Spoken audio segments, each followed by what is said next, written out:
Hey, listen up. This is Jerry Harris, SPRB Radio Podcast Show. Check it out with 10-star General and Sharon Mango. A live conversation show. Check it out. Don't left it out. Oh yeah. Hey, SPRB Radio Podcast. SPRB Radio Podcast. With 10-star Sharon Mango. Yeah. SPRB Radio Podcast. SPRB Radio Podcast. Check it out. Check it out. Check it out. Yes. Check it out. Check it out. Check it out. Now. Yes, SPRB Radio Podcast with 10 stars. Check it out. Check it out.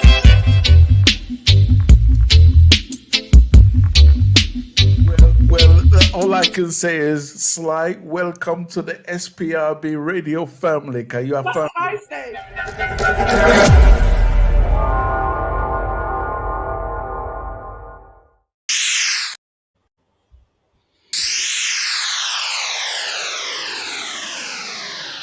Yes, Lord, my people, this is JJ Bontus, and I come to let you know that I fully endorse the SPRB radio podcast with King, 10-star General, and the Queen, Sharon Mango. Trust me, you will not be disappointed. Make sure you tune in, all right? Bless the Lord. Inside.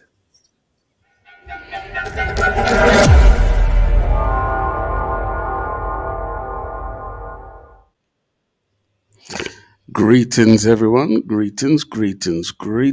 I'm your host, 10-star General. Sharon Mango is there somewhere. She's going to be popping up in a second. And today we have a very special guest. He's one of our legends in our industry. I've had a conversation with him in the past, and we are going to be doing it all over again, this time on our podcast. Okay, so big respect going out to each and every massive East, West, North, and South. Once again, I'm 10-star General, and the beautiful lady down there in New Jersey. The original. Sharon. The one and only. One and only. Fix up a little here. One and only. Mm-hmm. So, Yeah. I tell you what, let's bring him up. Yeah? Okay. So, yeah, let's bring him up. Anthony, Yes, sir. You can hear me? I can hear you, but I can't see you. It was me. I wonder why you can't see me, because me I look for myself. I can't see myself on my own screen. Yeah, Hold on. yeah. I look how we did test him up yesterday and everything was fine. So why my screen not seeing myself? Right. May I tell you? What you can do is maybe reboot and log back in and see how. All right, let me just do that then, right? Yeah. Okay. All right, lovely. All right. So, Sharon, Yes, we're sir. going to have a conversation with a legendary Anthony Brightly from Black Slate. Before we do that, I first and foremost want to acknowledge a beautiful Yes. lady all the way down there in Jamaica, Miss Pam Hall. It was her birthday on the Yes, Miss Pam Wall, we want to send you birthday greetings. We wanted to wait till we got on air to do so. This is written down in history. Mm, Pam yeah. Wall, God continue to bless you hmm in his complete greatness. Happiest of birthdays, Queen Pam Wall. Amen. And we've had some bad news over the last couple of days. It's like, the pressure with people passing away over the last couple of days has been Yeah. astronomical, So we want to acknowledge a good friend of both of us. But I've known Carol Brown for such a long time. And beautiful human being, and I got a call on Wednesday to say that she had passed away. That's all now. I'm still gobsmacked, because it was just Yes. not too long. Me and her we were always like 3 hours on the telephone call, on the telephone. You know what I mean? And speaking to her so recently. I'm thinking, what are you saying to me?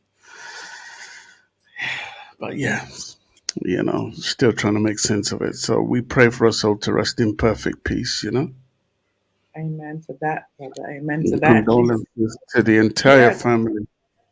yes, absolutely. I mean, I've spoken to her in great length as well. Just so full of life and expectations, and there were so many things that was happening. It's really shocking. Mhm. Very, very shocking. And then And lo and another behold, legend, go mhm, ahead. another legend in the game, the original. I have to say the original because he is the original. Family Man from the Wailers has passed away.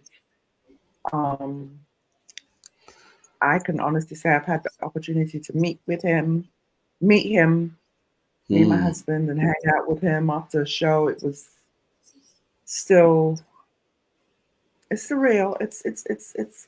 When you think about the legends, though, it's like, or maybe just in our hearts, we feel they're gonna last forever. They're gonna be around forever because they paved yeah. the way for so many musicians Mhm. and artists, right? And Did. we just look for them to be here forever. But there comes a time when it is what it is, man. It's just life. It's Mm, a cycle of life.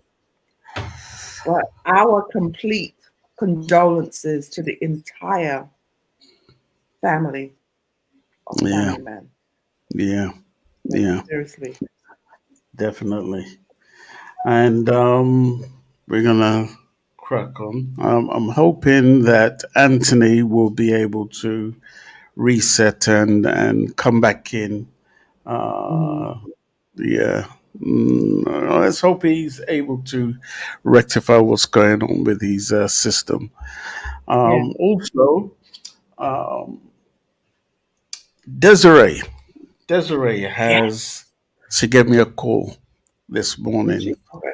Yeah, it's Mm. a very nice telephone call, and she's on cloud nine. She said she's never done a conversation like that or an interview I'm, like that in her life. I'm She's over the excited. moon. She's ecstatic. She's in a very good place. So we definitely are going to be bringing her back, and she extends her love to the entire UK massive. As a matter of fact, she's going to be doing some shows here in the UK soon. You know, Lucky you. yeah. Lucky you. Whoop, I whoop. wish I was. Lucky you. You're going to have to attend these shows, but like I always say, you never know when I'm just going to pop up. You're gonna have to I'm get going to do yourself it. a ticket, girl. Yeah.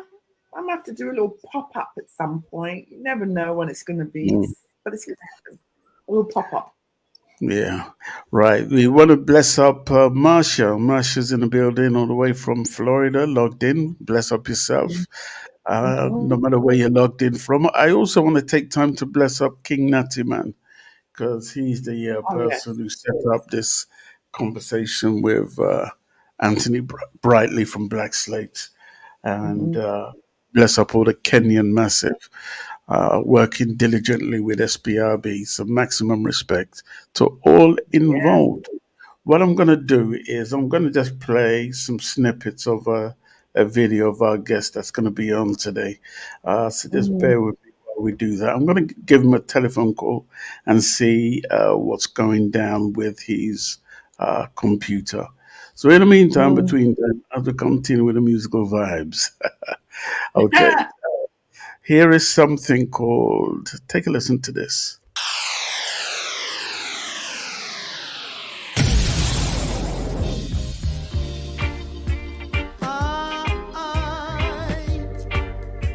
Hey, hey, hey. I certainly would, I certainly would. If you live a life for me, I would live a life for you. If you live a life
The I love that mighty man. Anthony right in the building.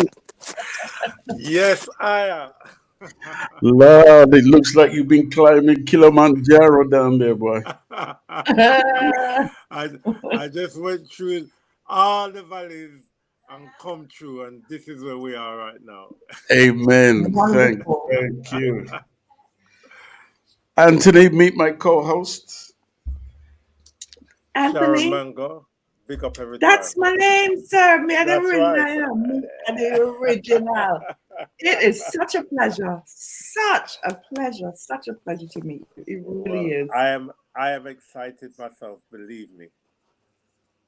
It doesn't matter I how love many that. interviews I do, I'm always excited to do them because it's just Amen. joy to talk about Amen. Yeah, well, you our know, history. this interview, let me tell you something. When you leave here today, your mind will be open and blown because this is not like your normal interview, right? It's a conversation. I It hear is you a loud and clear. straight conversation, friend, Mhm. about who you are. We're here to give you your flowers, you know. It's not not even a thing like, oh, yes, I did this. We want to know who you are because you did your flowers. Black Slate deserve their flowers. They never got their flowers. We are here to present it. Well, I am here to pick them up. Thank you very much. Yes, sir. What Yes, kind of sir. flowers you get? What flowers you giving him, Shaz? He gets the roses and the carnations and the chrysanthemums. You get all the flavors. You are What? deserving. This group is deserving. You guys are a staple. I have to always use that word, staple. You understand? You bring us home. Thank you. That's what you do Thank for you. us. You paved the Thank way you. for many. So yes, sir, it is an honor. It really is. Beautiful. Thank you, man. I Lovely. tell you what, we're gonna dive into this conversation. Um, you know, you've been part of our furniture, so to speak, right? Yeah. And that means, you know, we grew up listening to Black Slates. You come from a time when I was familiar with groups like the Rudies, which was technically the first reggae band that came out in the UK. I think they were around for a week or two, and then they broke up and they morphed into the Greyhounds, and then from the Okay. Greyhounds, with Glenn Oakley and there those kind of people there, Freddie Notes. Who was originally with the Rudies, I do remember. And then we had a succession of, we had the Cimarrons. After the Rudies That's came the right. Cimarrons. And then Yeah. you had the same Rudies who became the Greyhounds, Wow. right? And then at the same time, you had other bands which came out, younger bands like Aswad. I do remember there was bands like Dambala. I don't know if you ever remember a band called Dambala.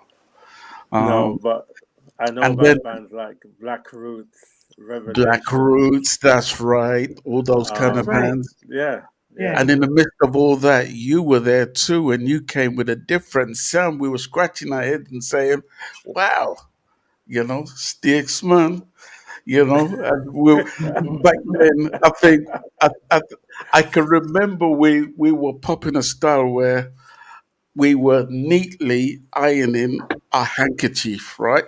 Oh yeah, And yeah, that's I right. think we had it in the left hand pocket. Was it the left or the right? It was the right pocket because you had to That's give it them right. flashes.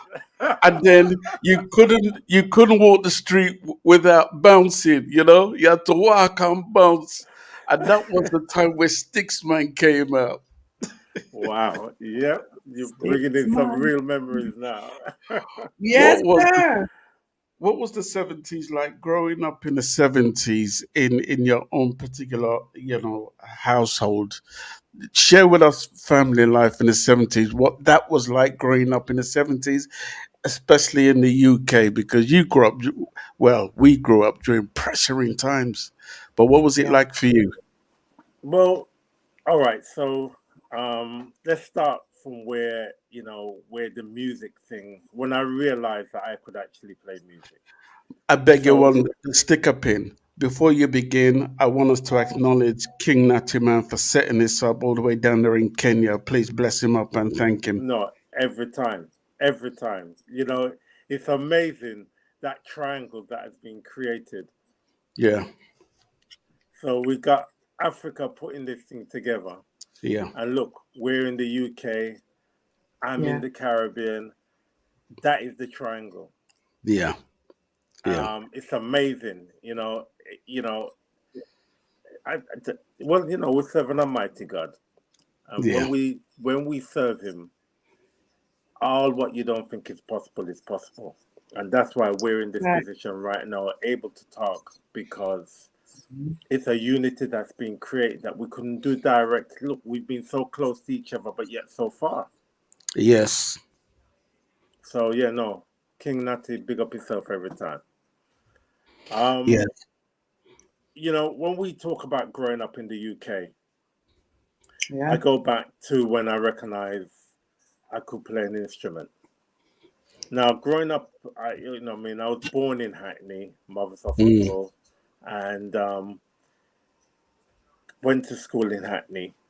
And going to school where you are the minority and you're not really quite sure how to operate, but you've been told to go to this establishment to do what they tell you to do. Yeah. And we couldn't complain because they were always right. So things wasn't right for us, but we couldn't complain because my mom or my dad not so much my dad, but my mom would say, "What did you do for the teacher to do that or say that or whatever the case is?" Yeah. Whereas my dad would say, "What did I do about it?" And he would just say to me, "Well, just do what you're supposed to do and get through this." So I struggled with what schoolwork was about. I didn't understand it. And when I used to complain, I didn't understand it. They just said, "Don't worry, Brightly, you will understand." Anyway, they gave me a recorder and they gave me these notes and said, "This is what you have to read."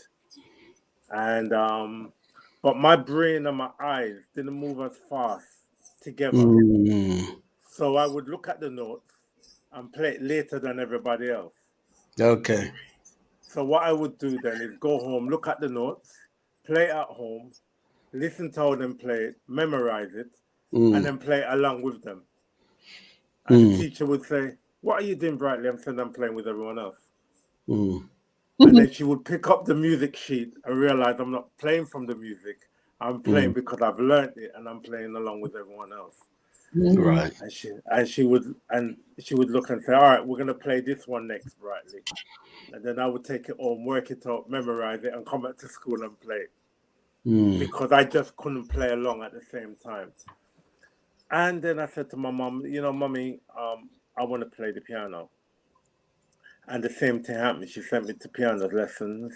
And the music teacher said, "This is what you play." And I was doing it. And then he lifted up the music sheet and said, "You're not playing the music. You're playing it from your head." Okay. And he said, "Stop wasting your mommy's money. Go home and just play the instrument yourself." And that's where this music thing started. And I was just like 8 years old at that time. Yeah. And a friend of mine, Owen Hewitt, who lived across the road, he says, "There's a group being formed. Now you got organ, you can go join them." And at that time, age wasn't actually an issue. There was the Jackson 5 and they were young, so them can do it. As far as concerned, we could do it. So me being 8 years old wasn't an issue because there was the Jackson 5 that had a kid jumping out on stage. So everybody Inspiring, right? That's right. So we would go from one area to another area and we would play the music. And they would just teach me these. So you got through following something. And in this case, I follow music. And in our house, we had blues dances. So my dad had the sound Sir George, because my dad's name is George Brightley. So the name Sir Okay. George come from my dad. And Yeah. I would have to run the blues dances.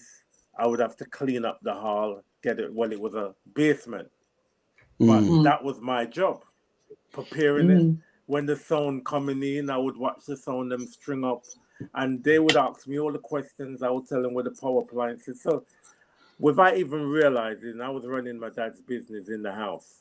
Yeah. But I'm only 8, 9, 10. You know what I mean? And I'm doing this thing. But because my daddy telling me I must do it, Yeah. I didn't look at it as it was anything that I was doing. It was just like my daddy said I must do it. So this is how it got. So I talked with authority, worked with authority, and I did everything with authority because my daddy said so. And that's what it was. We created our own authority and did what we wanted to do. And anyone who came in our way to stop us, we would remove them. Right. Sometimes it would be fighting. Sometimes it means competing. It would mean different things, but you didn't stop doing what you're doing. You just got on and do it because you never had the choice to go home and tell your parents that you wasn't able to do it or you wasn't able to complete it because it's what me send you to school for. So it wasn't an option. Come back with it, you know what I mean? So whatever you learned, you had to be able to operate that you knew what you was doing. And with that foundation of the first group was in called Maestron 5, that had a man called Earl Lewis, Robin Lewis, Armstrong, Keith Drummond was in that group, Baron Walker was in that group. Right. And these are two guys who ended up being part of Black Slate further down the line, like years later. Right. So it was a foundation that gave me that entry into the music world. And then we had a club down the road called Phoebe's. And Phoebe's Club was the club where any artist that came in Hackney would perform. And with that now, they had a talent competition. And the whole area said, yeah, you know, we call it Opportunity Knocks. You know what I mean? And he was going to win 20 quid. Yeah. Which was a lot of money then. Actually, it was £10, and the finals was £20 with a contract to record a record. And that's where it all started. Right. I met Chris and Desmond again because of Owen Hewitt. So I always have to big him up every time. Chris and Desmond. Chris Hansen is the guitarist for Black Slate, and Desmond Mahone is the drummer. I met them, and then we started with a man called Paget King. Because Desmond is still with you, isn't he? That's right. Desmond and Chris are still on. Okay. So the original three are still together. Paget King was a master musician. He played every instrument and he taught us everything. And then he moved on and created a group called Tribesmen. Okay. Right. And Paget also played, he was like the #1 session musician of the 70s. So he would go to and play in someone's session and they say, yeah, we need a keyboard. So he'll play a keyboard. Oh, we need a bass man. He'll play the bass. Oh, we need a drummer. Right. He did it all. And at the time, us as Black Slate wasn't moving fast enough for him. So he progressed and moved on. And then after that, Elroy Bailey, who used to live across the road from him, his father came to my father and said, "We have a young man, and I really want him to don't stray far," because he used to play with his dad originally, and there used to be a calypso band. But Elroy wanted to play reggae music. Right. And funk music, because them times you played reggae and soul. Right. So with that, Elroy then joined Black Slate. Cledwyn Rogers from Holloway joined Black Slate. And So Elroy joined later. yeah. Okay. Now, Elroy joined. initially, when you started, were you Black Slate or were you Zion or something like that? Right. When we started, we never had a name, and there was a man called Toots who used to Okay. be the DJ or selector for Count Mm. Shelley Sound, and he was the Okay. resident DJ at Phoebe's, and he Hmm. called us Young Ones from Zion. Okay. Yeah, I'm with the you. young ones. Mm-hmm. Yeah. And then as we got older, as the rest of the group we all got older, but I was so young, I was the youngest one in the group. So Mm. as the man get older, we said we can't call ourselves Young Ones from Zion anymore. So we Mm. then called ourselves Black Slate. Oh, okay.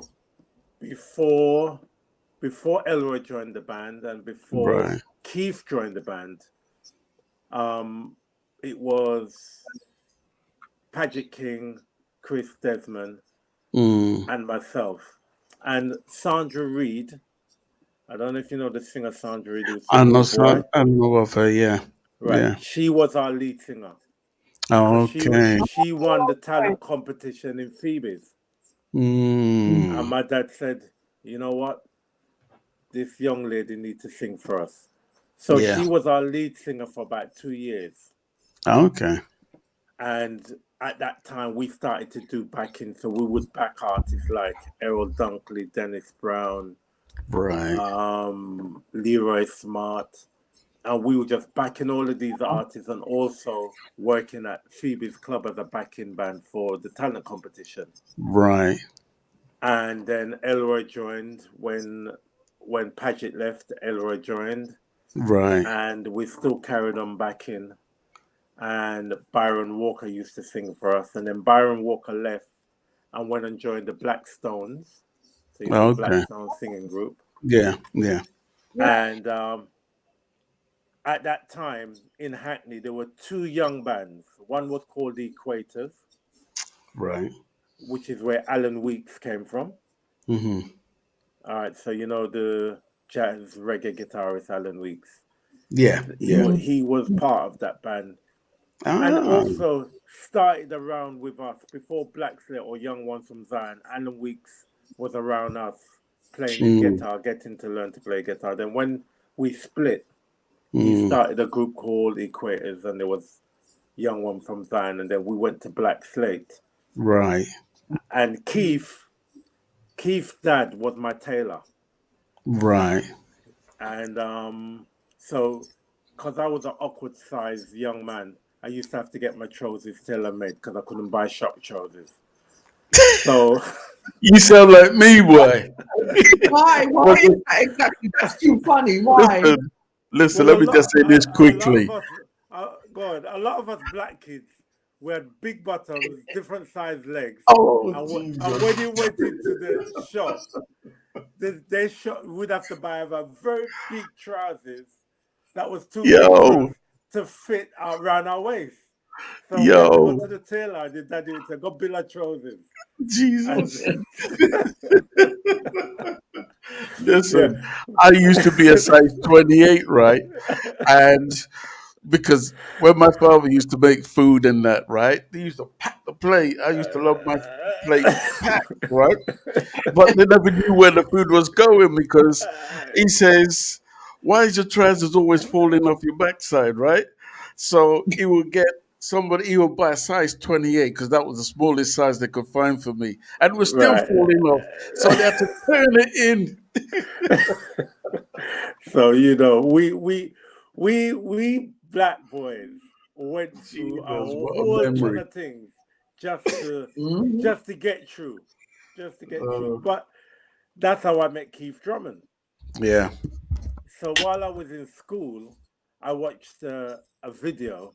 As I said, I always had to watch things to know how to do things. And I watched a video how to make a record.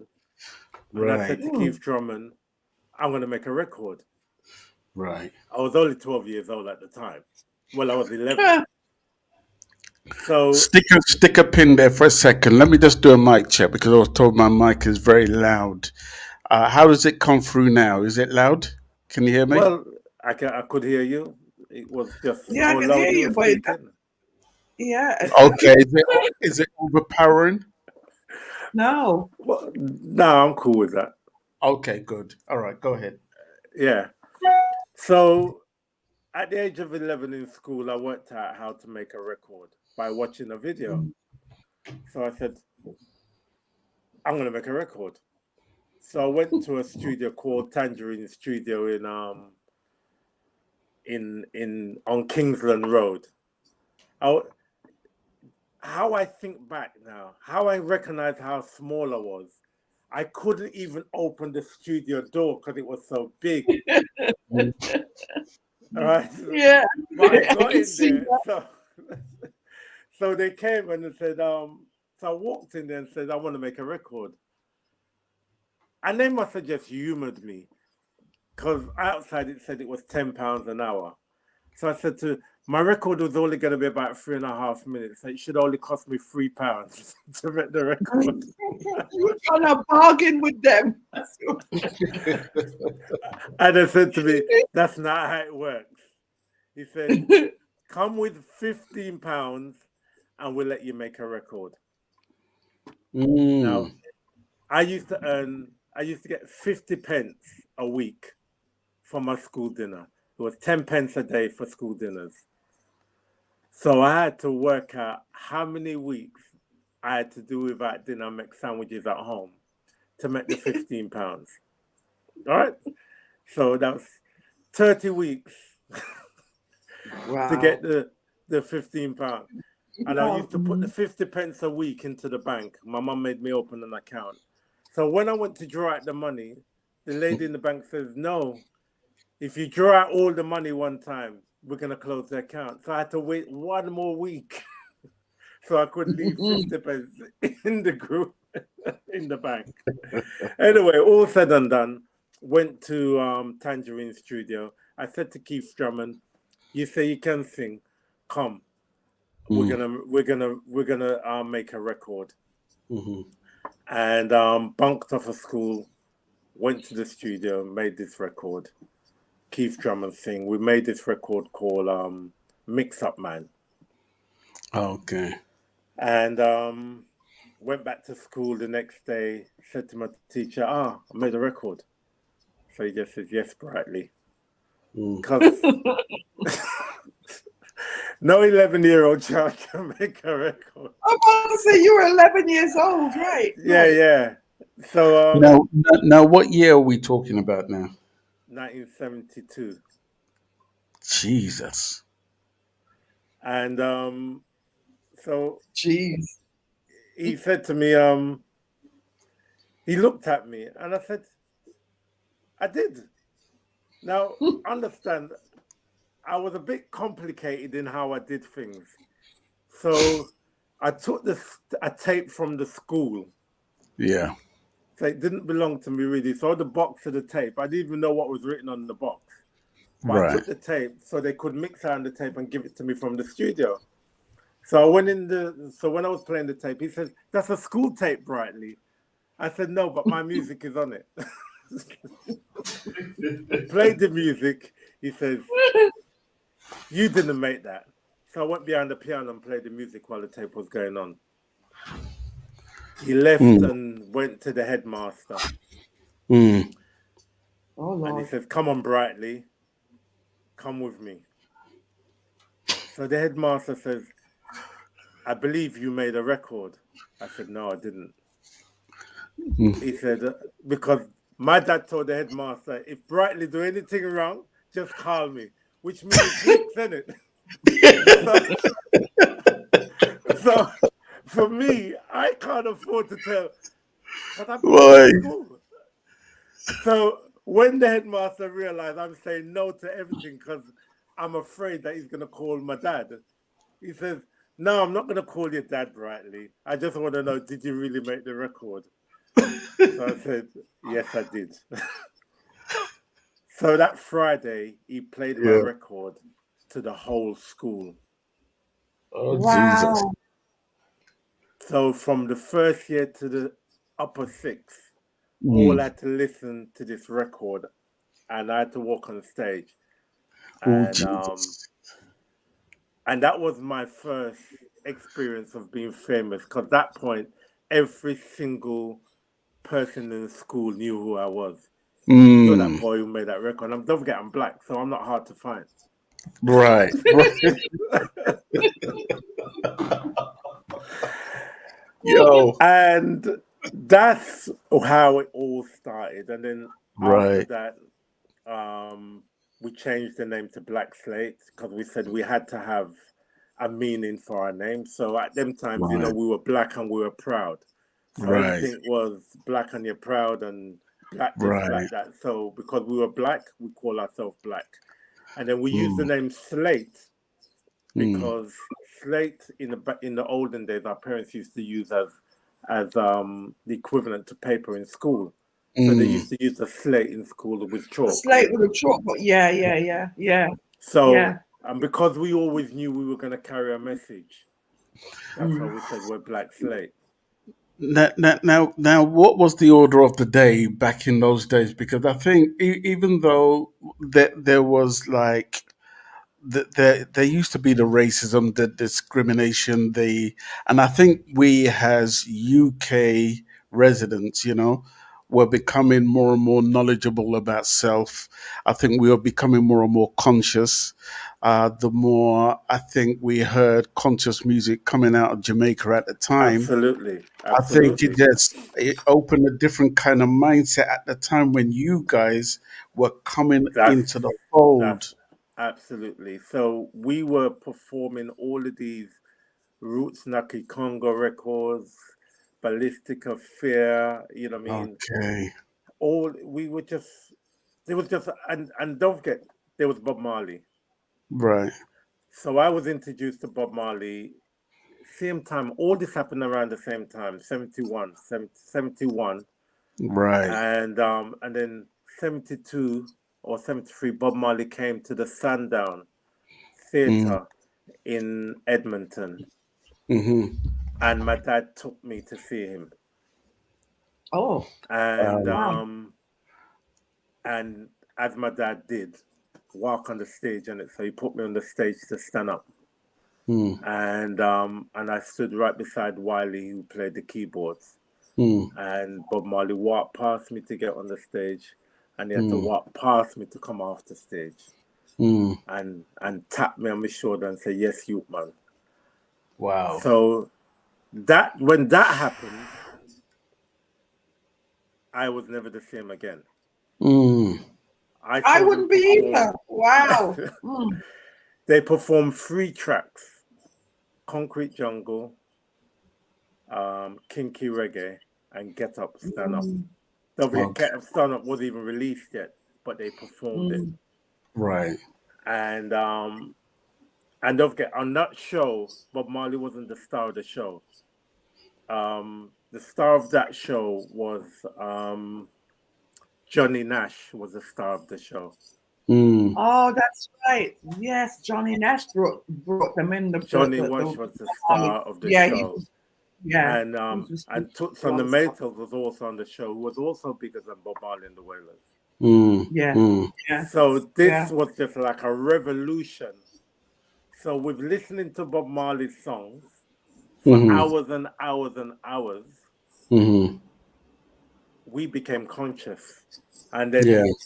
along the same time comes along Burning Spear. Yeah. Mhm.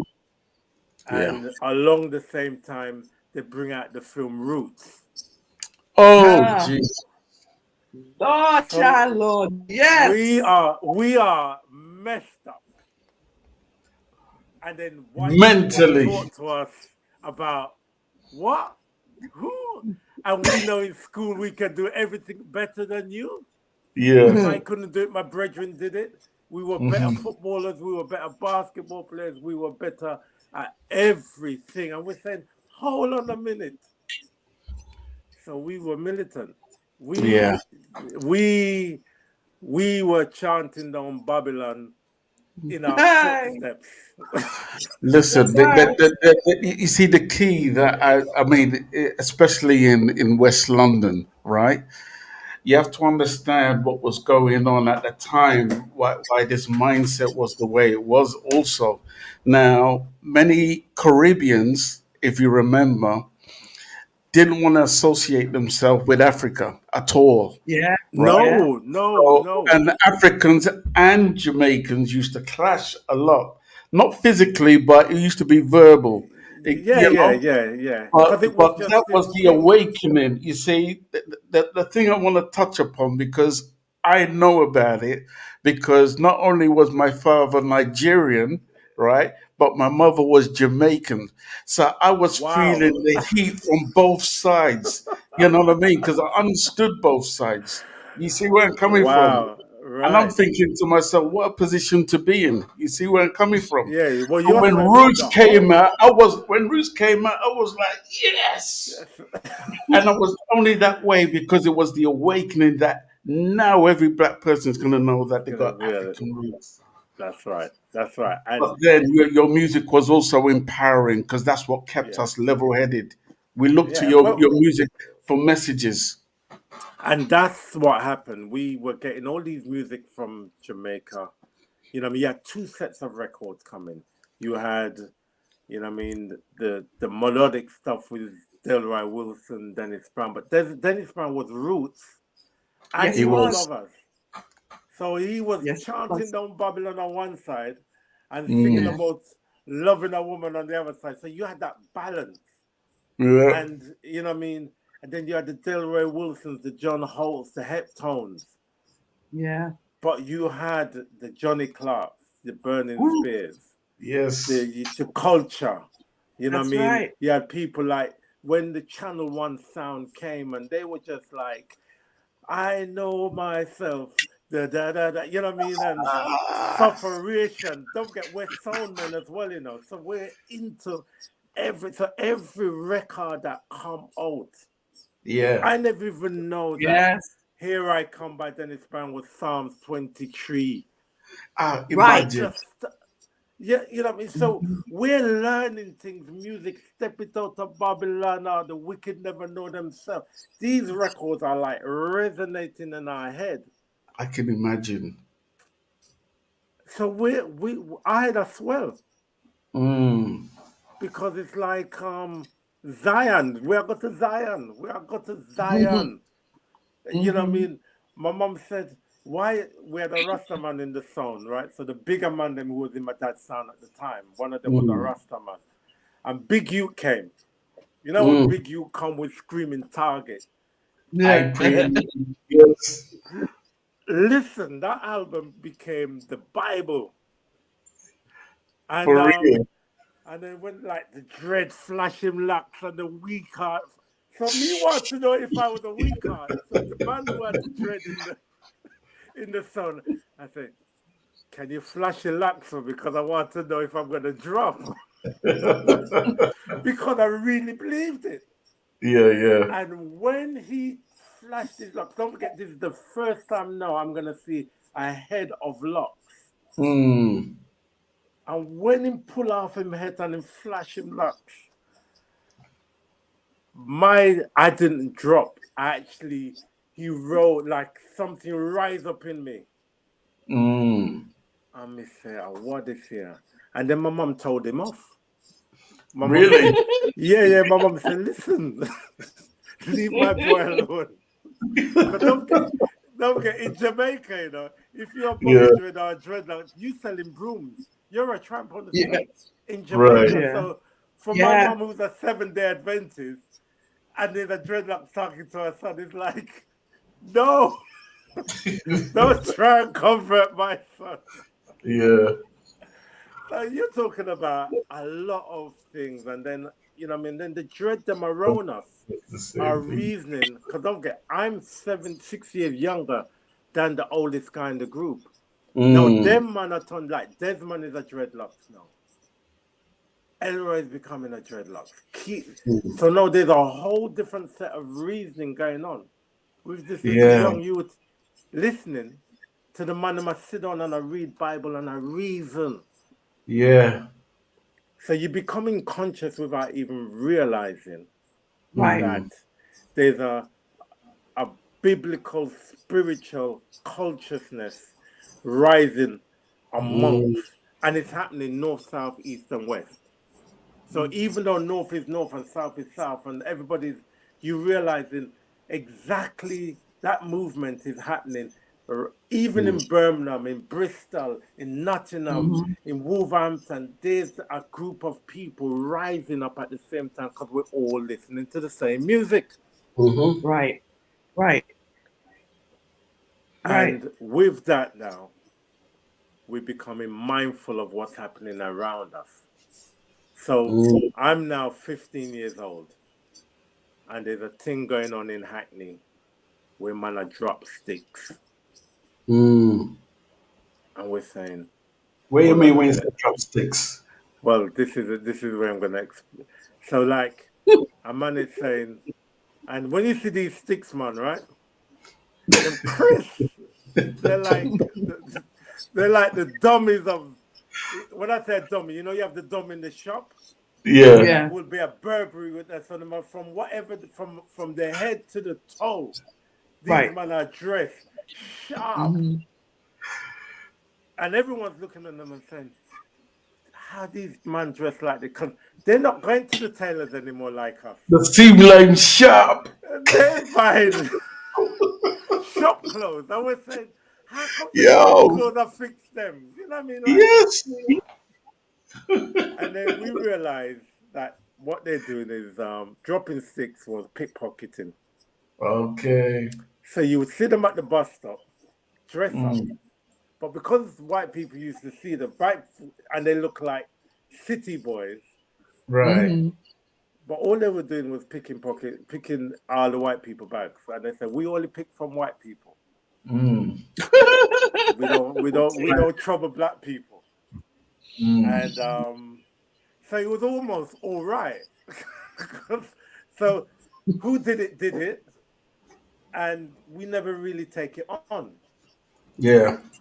And then one day I was on my way to rehearsal, and I heard this black woman scream out, "Boy, if I catch you, I must know your powder. Bring me back my bag."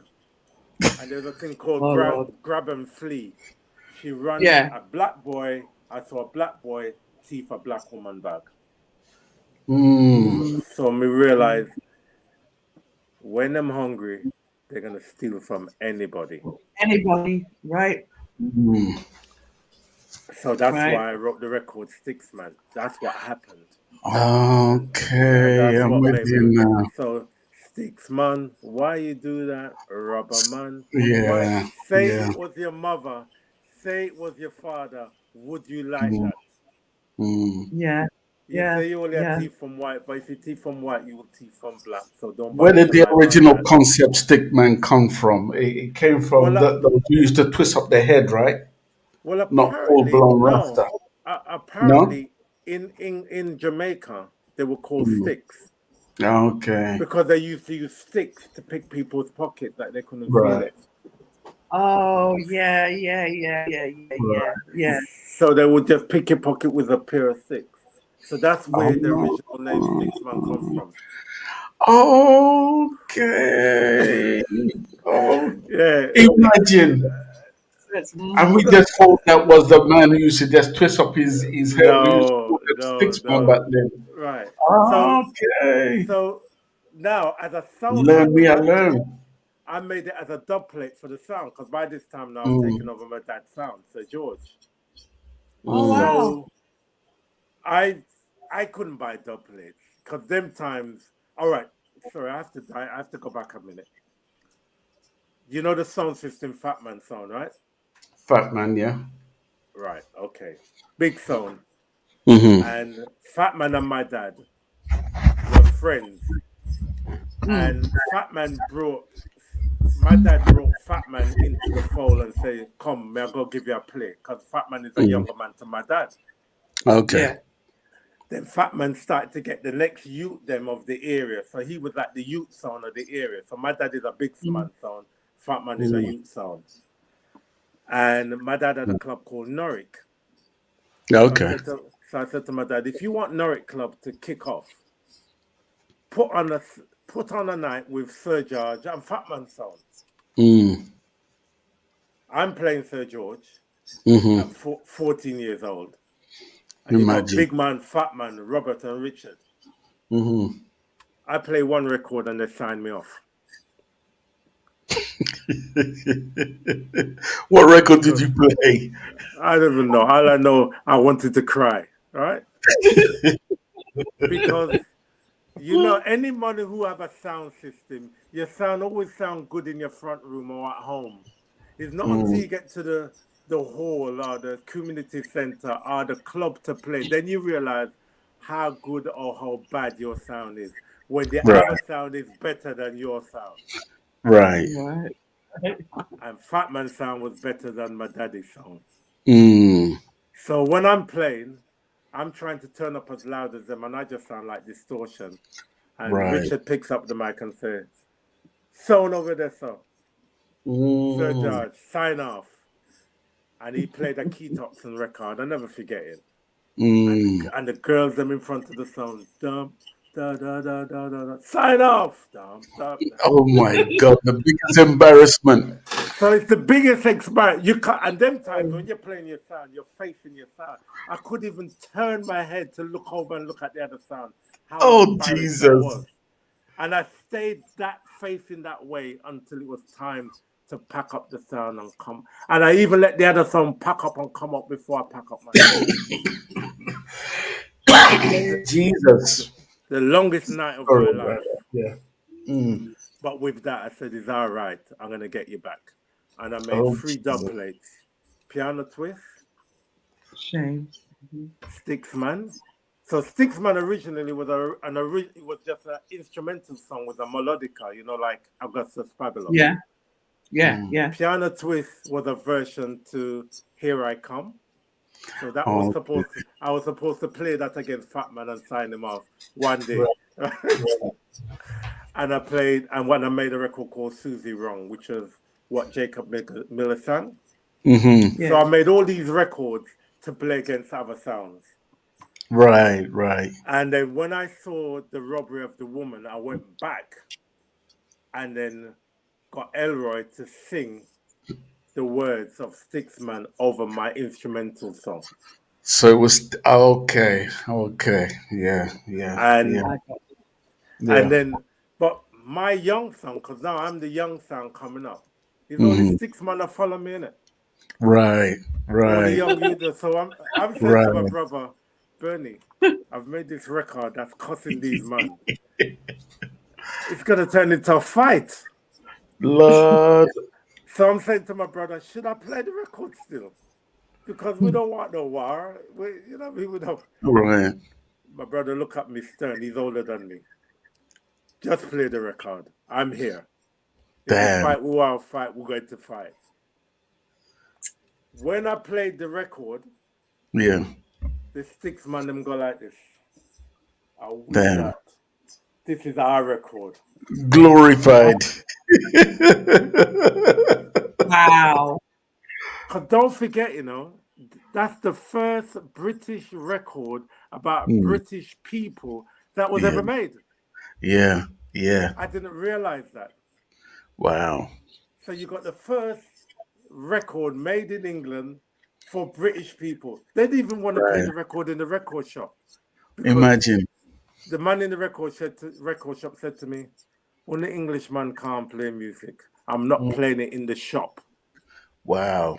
And the woman said, he come and buy record every week. He said, that's what he must do, buy record, but him and make record. And the man said... So they fight against it? Yeah, he wouldn't play the record. Wow. And the woman said, I'm going to play the record. And him said, listen. And you see, them days, the record shop was like a blues dance.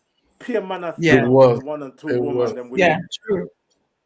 And you see when she played the record, them days you put your hand up for them to put it on the counter. And every person in the shop bought a copy of the record. Yeah. And then he said to me, reluctantly, all right then, give me 250 copies. And And by the time I could drive from Hackney to South London to Dublin, the record shop, and come back, Hackney, London was out of stock of the record. We sold out in one day. Imagine. And that was a part. That was the first record we put on the second record we put on our own label. And Right. yeah. And you say Elroy was the vocalist on Sticksman, right? Yeah. And may his soul rest in peace. Good friend of mine as Absolutely. well, you know. Yeah, man, that's all right. Yeah, a very extremely talented young man.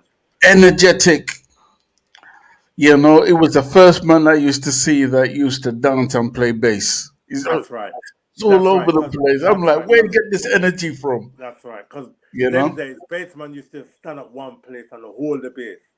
Everybody could jump, dance, play, and hold the bass. That's it. That's it. You know, as I say, and that's the reason why I made the film Sticksman, because it's important for people to know what it's really all about. Right. Really what happened, because they don't know. If we don't documentate what we're doing. Yeah. And right now, books ain't enough. So that's why we're not going to making films. I want to come back to the film a little bit more deeply, but before I do that, I saw a message from Brick Queen, who is in the US, and she's asking this question. She said, "What was the name of the first record you made on the school tape?" Mix Up Man. Mix Up Man. Okay. Yeah. So it's two records I made. I made Mix Up Man, and I actually made an instrumental version of Concrete Jungle, not knowing it was Concrete Jungle. Okay. Up to this day, I can't work it out. But up to this day.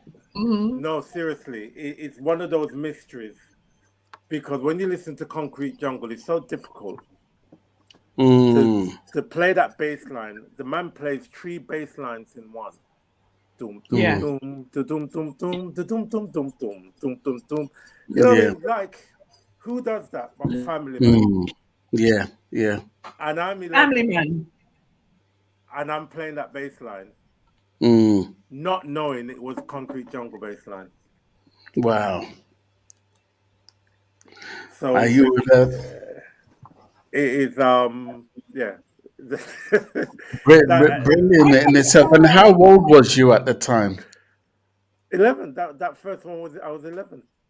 That's what I'm saying. At 11, but when you really think about it, like I'm, listening to you as we're going through this journey, you was young, Yeah. Like this little young man's mind. But then I thought back to what you said. Your daddy kind of got you ready for something you didn't even know you were going to embark on. That's the most amazing lesson in all of this. Your daddy was preparing you for something you didn't even know you were going to go into. What my dad said, I have to do everything that he could do.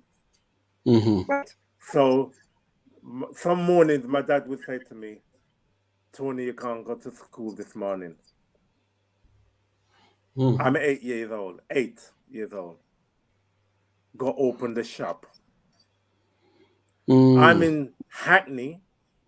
I have to live with Hackney with the float, the money for the shop, and go to Holloway to open a grocery shop. Wow. But my daddy told me to do it, so I had to do it in it. So it wasn't a matter of there was no can I. My daddy said, "You can do it. Boy, me tell you to go do it, go do it." You know what I mean? I learned, I knew every single price for every single item in the shop.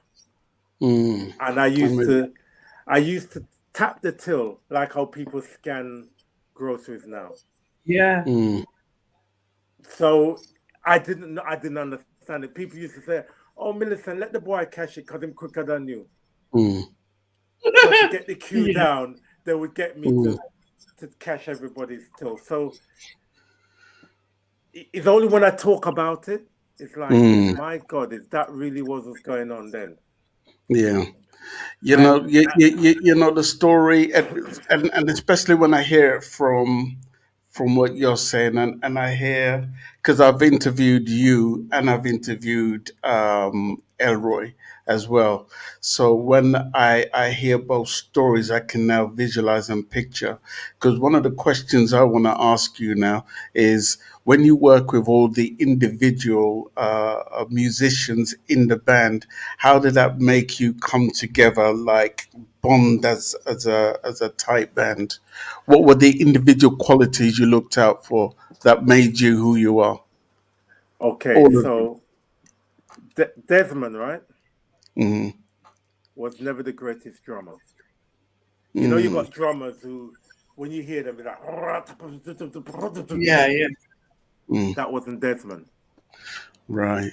Chris Hansen, the same thing. He wasn't that guy who's like all over the place. Him just Mm, plays quietly. And I'm simple. that, and Yeah. myself is not that keyboard player that runs up and down the key because I can't do it. Yeah. I Mm-hmm. can just play Mm-hmm. what I need to play at the time. Hmm. So when you ask that question, how did we gel like that? Is a question that I don't want to know because I don't want to. You know, there's some things that when you find out, you lose it. Right. Right. Yeah. To this day, we're still recording, and when we go into the studio, we do it exactly the same way. We walk in and say, "Yeah, we're gonna make some tune," and Mm, we go behind our instruments and we play the first chord that comes, and we put it together, and then mm, that's the tune. And it's most likely the same chords I've been playing from when I was in school, age 11, and I'm still yeah. playing the same chords now, and I've made up over, I don't know, hundreds of records with the same chords Mm, because I never know the other Mm-hmm. one them. right. And this is where we are. So when you ask that question, Yeah. is the spirit of the Almighty that makes our Right. music every day to this day. And that's why Yeah. when you listen to our music Mm, today and 20, 30, 40, 50 years ago, mm, there is something in it that resonates and say, that's that sound. right.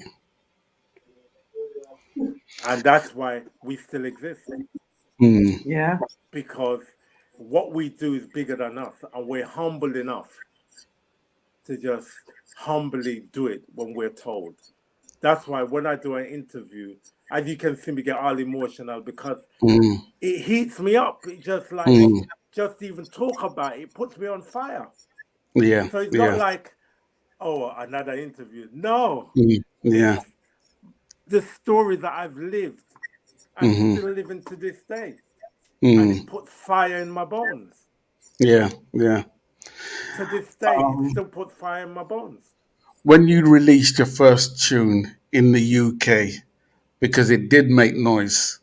Remind me, Sticksman was the first one you said, right? No, no, second one. The The first second one was, one. Second. yeah, because we did Mix Up Man again. Okay. Oh, you So, did it. You as did Mix Up yeah, Man. we redid Mhm. it as a band, and it was on the King George label, which is obviously my dad. Okay. So if you look on YouTube, you'll see King George, and on Hmm. one side it was Mix Up Man on one side, and on the other side was Lay Your Head on My Shoulder, both Okay. original songs written by Right. us, and it was also recorded in the Island Studios in Labrador Grove, Okay. Okay.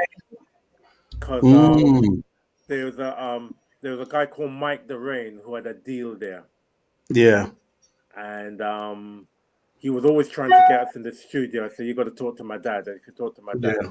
you can get Yeah. us in the studio. And then I eventually got into the studio with Mike the Rain, and that's when I made the dub plate them, and Mm, that was Sticksman on all those records because it was all you wanted to do is make those records. yeah. Yeah. You know what I mean? The three records I made was the same chords, just played in a different way. Yeah. Sticksman is the same chords as Piano Twist. Piano Twist is the same chords as Susie Wong. It was the same set of chords. I just played them different. You're not the only one, I tell you what, even Loxley Geechee told me said that, when he was playing with Cimarrons, he only knew two chords. Right. Well, see there. And you use those to your best ability. Yeah, And that's what makes you who you are. yeah, You use the yeah, tools you have. yeah, yeah. And What we what create magic. what noise was being made at the time when you guys emerged onto the scene? You're hearing your first song on the radio, and because we knew there was a buzz, and we heard, yeah, that band. I go, what band? Black Slate. And then a Black Slate. We never heard of them before. But your sound was different to Aswad's. That was That's the right. good thing, was that you had your own specific sound, and that's how Well, you sounded throughout. right. So the beautiful thing about that, like when you say that, like Aswad, for example, drumming, Mm, rest in peace, my brother. When I met Drummy, because we did a collaboration together in mm, in the 90s. Drummy said to me, I know you guys when you lot played for about mm, 6 hours non-stop outside Acklam Hall mm, at the mm. carnival in 1974. Right. And Drummy said, that's what inspired me to play drums. Wow. He never had to tell me that, because when he told me Yeah. that, he was drummy at Vizward with all the hits under his belt. And he Hmm. said, Anthony Brightly, I saw you lot playing outside Acklam Hall. Yeah. You lot played for about 6 hours, and he said he stood up and watched us play song after song. Hmm. And after that, he became a drummer. Wow. And Incredible. Azod was born. Yeah. Yeah. So now, as you journey through the years, people are warming up to Black Slate. What is it your ears pick up in terms of how you guys sound and everything? That's one of the things that I'm trying to understand. Were you motivated? Were you hyped? Right. Well, no, because the hype that was created, Mm, we knew something happened, but we couldn't get to the people. mm, We couldn't get to play in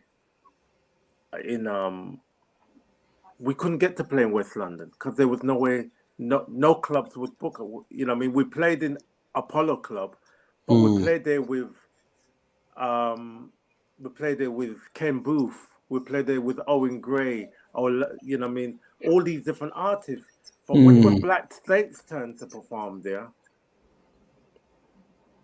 we were just that one hit.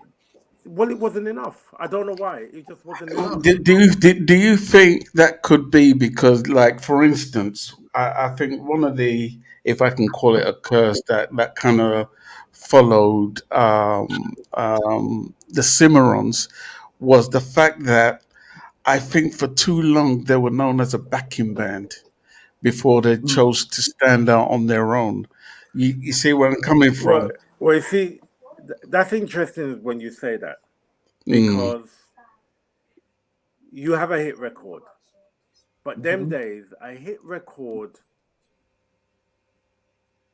didn't actually make you famous, mm, especially with a British band, because you got all these records coming from Jamaica all the time, hmm. That's true. and Yeah, someone's got to play in the middle of all the great Jamaican records, yeah.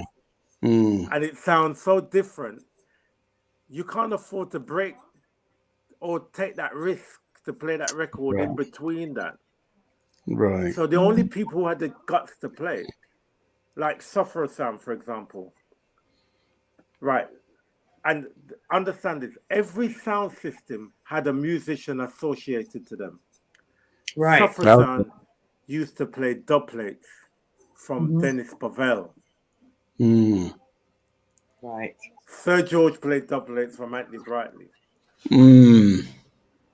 Fatman was playing dub plates from Bonnie Lee. What? Coxon was playing dub plates from everybody. Mm. You understand? Yep. So you was only as good as the dub plates you're playing. Yeah. So, so two things happened. Yeah. 1976. Yeah. And you're right, don't forget the Sus Band.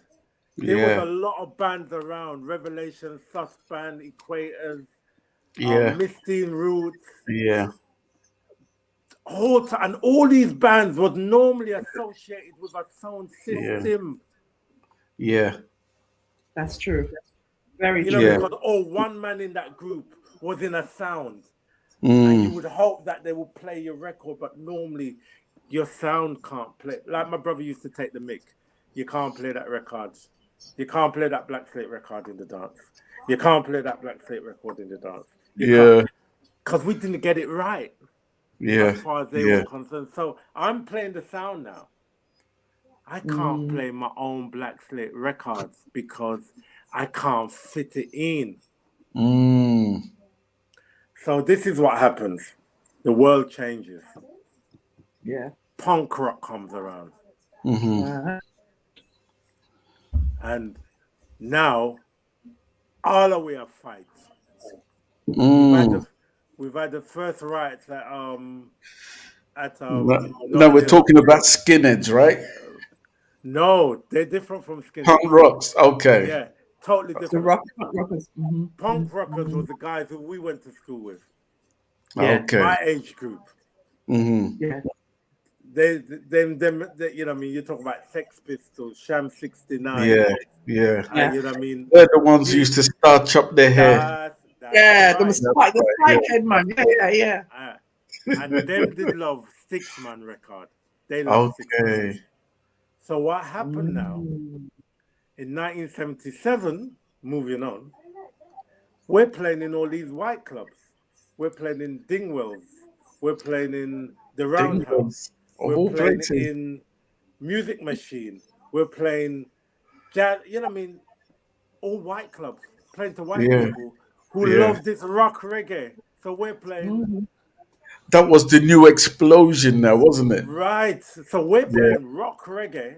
You know what I mean? Don't do what the Romans do. Don't swerve. Meanwhile, Sly and Robbie is playing I Know Myself. Same beat, Right. the same tempo, 130 RPM, whatever you call it, beats per minute. We're all stepping, but the British reggae stepping. Don't forget, them times Sly play. Remember, you know what I mean? Sly's just playing all sorts of things. For real. You know what I mean? He's playing pure drums. You know what I mean? And everybody Flawlessly. right. So it's not that we wasn't playing the same thing, but it's just that we were so groomed and connected to Jamaica. Yeah. And our music was so opposite to Jamaica. We couldn't get like for example, Shaka started to play our music. Like Shaka would play Romans, he would play Mind Emotion, he'll play Rasta Reggae, because Shaka was still playing. But don't forget, Shaka's audience started to become white too. Right. Yeah. And then I go to Jamaica. Because I'm saying, you know what I mean, we've got to do this thing. You know what I mean? Jamaica's the place. And I go to fearlessly got to Firehouse or Fire where King Tubby's studio is. Yeah. And I tell him, I come to buy dub plates for my sound because I've saved some money now. But I've also got my album. I've got the Black Slate album. King Tubby said to me, boy, move out to my studio with on the English music. If it's dub plate you want to buy, you can go. And in them times, Scientist was the boy at King Tubby's. And he said, Scientist, let's go play some music to these call me mean, you know. These mean Englishmen, them never have no money. And you know, there was never enough money to buy Yeah. color plates. So he had to keep on playing the tapes. I could pick the tunes them out that I know I could play. Yeah. So King Tubby's disrespect me big time. Mm. Again, makes me Wow. cry. So now you realize if you diss me on my music, I cry. Right. All right? Right. So King Tubby's diss me and I'm crying. And I said to him, I'm never going to play one of your records again. Mm. But Yabba You is there. Remember Yabba You? Yes. Yeah. You, dabba dabba doo. Yep. You Yep. know what I mean? So we still at that roots. Mm. Da, da, da, da, da, da, da, da. And I say, you man, I'm gonna give you some music. Because me like his spirit. I'm Wow. 17. I'm not 18 yet. Mm. So I'm in this area, Waterhouse, the area is called. Mm-hmm. Right. All right, and fearlessly walking around, and I'm saying, right, I'm gonna go to Channel 1 studio now, Maxwell Avenue, because I want to record in Channel 1 studio. But I don't have a lot of money. So I say to them, I only want to book 2 hours. I say, who you can do in 2 hours, Englishman? One of the people can't.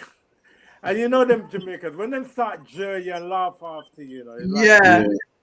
you know what I mean? But my brother's there with me. Remember my brother is like my guardian, you know. My brother said, go on, Bradley, don't worry, just go on. Yeah. And so they say, all right, so you one can't make the music. Who you got play? I said, I want a drummer. So I use Santa on drums. And I said, I want a bass man. And I use Flubber on bass. So them say, you want a guitarist? I said, no, I got a guitarist in England. Him say, you want keys? I said, no, I'm a keyboard player. So them say, how much record you want to make in the hour, in the 2 hours? 2 hours? I said 6. Them say you're a madman. I said, only if the man can't play music. So him said, time running. So I go in the studio. So I go on the drums and I say, Santa, this is how I want to play my drums. So them said, what, the youth can play drums? I go on the keyboard and I say, Flubber, this is the bass line I wanted to play. I say, are you ready? Tape running. And we just run the tune and one after the other. Bam, bam, bam, bam, bam. Same way, so. Then Sugar Minot says to me, Sugar Minot, somebody Holmes and Tony Tuff. 3 guys. Wow. Him say, you man, me like them rhythm there, you know. Me can't sing pan them. I said, I don't know studio time left. Him said, don't worry about that. So now them guys, Tony Tuff is singing on my rhythm. Because they've just said, what, this you Englishman, I play a tune. So I come out of there with more than what I went in for. After that now, but I'm still vexed with King Tubby's. So I come back to England and my life changes. Come back to England. We were in Jamaica for 6 weeks. It was a life-changing experience. When I come back to England, I'm homeless. And my daddy said to me, you don't want to live here? And I said, no. He said, where you going to live? And I said, because by this time I'm working. So I said, it's all right, Daddy, I will work it out. And I've got the sound, and also they've stolen our record box. And the record box that they stole has got all of the Roots records that I was at that Roots sound. So all my Sticksman dub plates and all the other Roots music that I made. And what Black Slave, we made a whole portion of Roots records. Mm. because Oh, we was a Jamaican root song. Yeah. So now I don't have none of them records. I have to start a new record from scratch. Mm-hmm. I'm being vexed with Jamaica. I said I'm not playing no more Jamaican music. Mm. And before I went to Jamaica, we made an album with Pablo Gad. Okay. So the famous record Hard Times. Do you yeah. really want to know? That's Black Mhm. Slate. Mm. What? Yeah. Wait, That's rewind. Wait, start again. Because my ear never pick up where you say. dun dun dun dum da da da dum da dum da dum That da is da Black da dum. Slate. You see me nodding my head at the same tempo? Do you really want to know? Yeah. Yeah. Or I'm don't a, do what the Romans do. Don't yeah. swerve or mind your motion, my people. You're heading for sun. It's the same beat. Yo. Yo. Watch me. Watch my. Never know that till this day. Right. There's some sort of So, controversy about that tune there. I'll tell you off right. air. Yeah. So with that now, I've come back to England. Mm-hmm. Hard times boss, innit? Right. And I'm saying, all right, well, we just play British music. Mm. So I've decided I'm not unless I like the palette of what is coming from Jamaica, I am not playing nothing from Jamaica. And this is where the new Sir George was born. And then when people say that sound only plays Lovers Rock, Mm-hmm. which is that all we did, and Lovers Rock was all British music. Mm-hmm. So we only played British records, which at the time was Lovers Rock. Mm. And that Lovers Rock craze started in 1977. Cool Notes, My Mm. Tune. That's Yes. my tune, blah, blah, blah. Not forgetting Louisa Mark.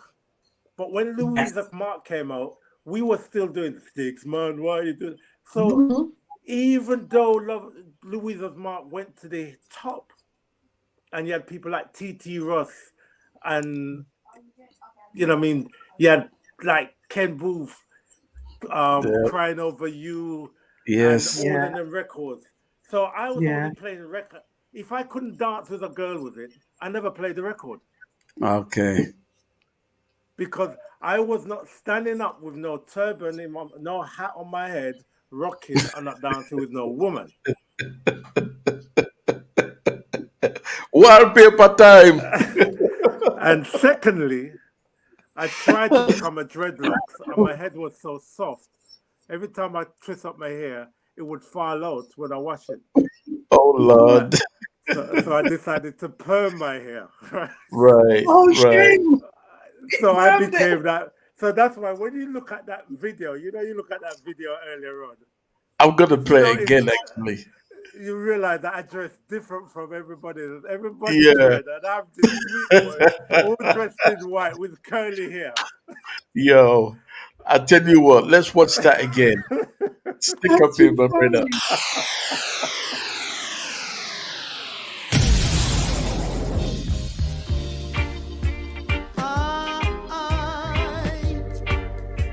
Hey, hey, hey. I certainly would.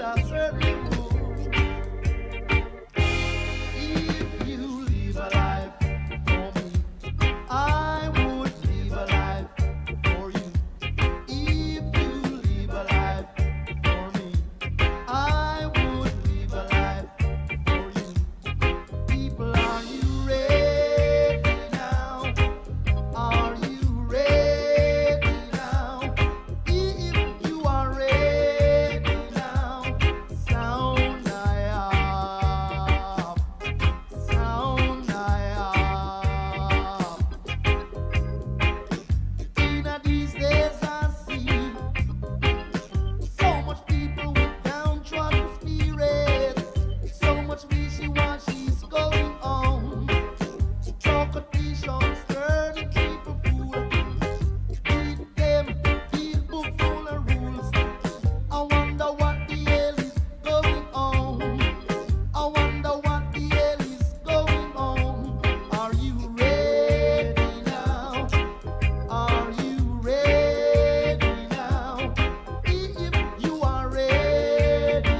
Memories, boy, I tell you.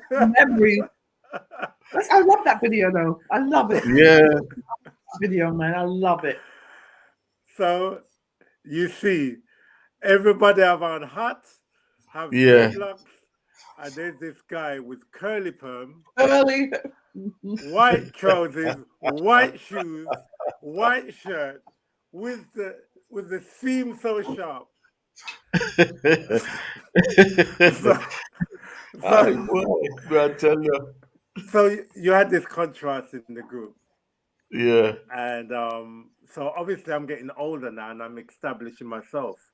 So Mm, two things is happening at the same time with Black Slate.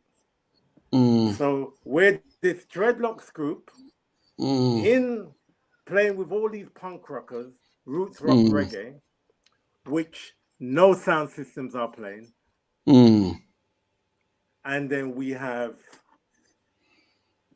this sound system called Sir George playing Yeah. all these lovers rock where everybody's dressing up and dancing with each other. So we're the opposite to Shaka now. We're the opposite to Mm. Fat Man. We're the opposite to everybody. But because we're the young blood, don't forget, we're 17, 18. So this is the new kids on the block. Yeah. Mm. So we're recording the album. We're recording the album Amigo, the Amigo album. Sorry, stick up in. There's somebody called Donovan Smith. He says, "Hello, you are live on 106.9 Power FM Jamaica."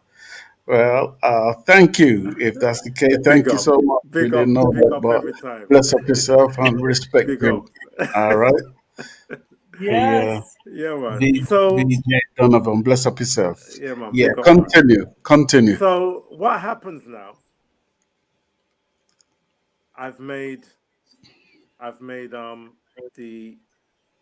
I've decided that I'm not playing on no one's music now because every time I'm playing somebody's record, it's a hit, and they don't want to give us the credit. Yeah. Yes, So we're sir. recording.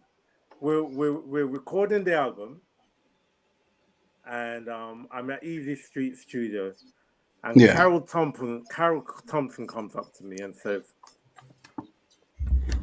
"No, not Carol. A guy called Chin, who was a producer at the time." Okay. And he says, "Brightly, I'm doing a session. Can you play organ for me?" I said, "Nah."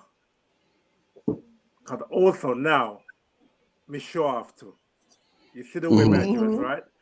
Yeah. I show off. I have my own keyboard. And as far as I'm concerned, anything I touch is gold. Position of power. What? Right?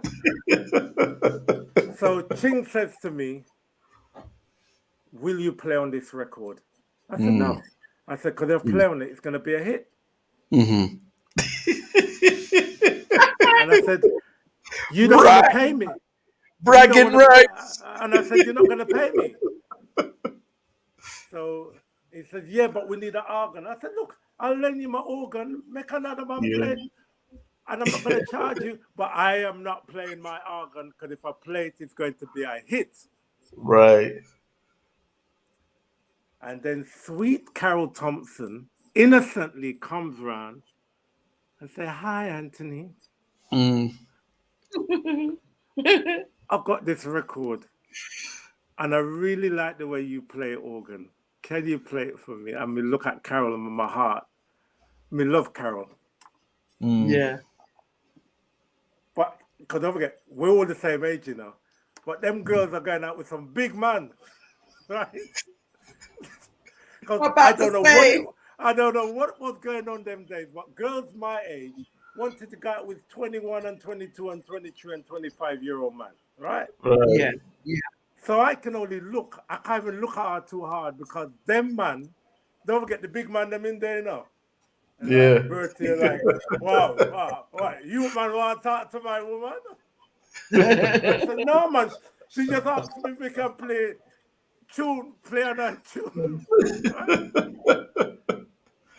No, let me Yo. tell you, all of them girls are going out with these big men, and the big man, them I know them because they're the dreads. Right. Gina the Better went out with the other dread. You know what I mean? All them dreads. Me, I'm a sweet boy now. Yeah. I'm fancy. They fancy sweet boys now. You understand? So them must say, Yes.